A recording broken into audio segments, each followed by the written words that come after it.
ಶೀರ್ಷಿಕೆ ಮರದಂತೆ ನರನಿಲ್ಲ ಅಂತ. ಬದುಕಬಲ್ಲದು ಮರವು 300 ವರ್ಷ, ಇರಲಾರ ನರನು ಬರೇ 100 ವರ್ಷ. ಬಿಸಿಲ ಬೇಗೆಗೆ ಬೆಂದು ಚಳಿಯ ಮಳೆಯಲ್ಲಿ ನೆಂದು ಕೊಳೆತ ಕಸಗೊಬ್ಬರ ತಿಂದು ಬಾಳುವ ಮರಕ್ಕೆ ಸಾಟಿ ಇಲ್ಲದ ನರನ ಬದುಕಿಗಿದು ನಾಚಿಕೆ.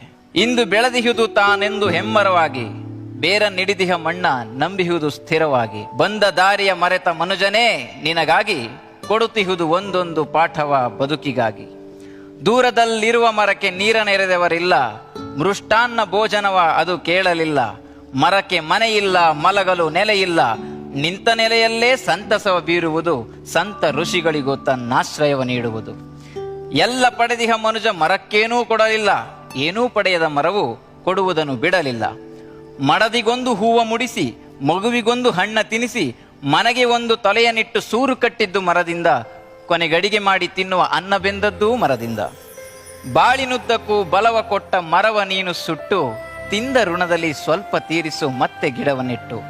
ನೆಟ್ಟು ಬೆಳೆಸಿದರೆ ಒಂದೊಂದೂ ಮರವನ್ನ, ಸತ್ತು ಹುಟ್ಟಿದ ಮರವು ಮೆಟ್ಟಿ ಹಿಡಿಯದು ನಿನ್ನ. ಹಸಿರ ನುಳಿಸದೆ ಮನುಜನುಸಿರು ಉಳಿಯುವುದಿಲ್ಲ, ಮರವ ಬೆಳೆಸದ ಮನುಜನ ಬಾಳಿಗಿದು ಒಳಿತಲ್ಲ. ಒಬ್ಬೊಬ್ಬರೊಂದೊಂದು ಗಿಡವ ನೆಟ್ಟರೆ ಸಾಕು, ಪರಿಸರದ ಬದುಕಿಗೆ ಕೈ ಹಿಡಿಯಬೇಕು.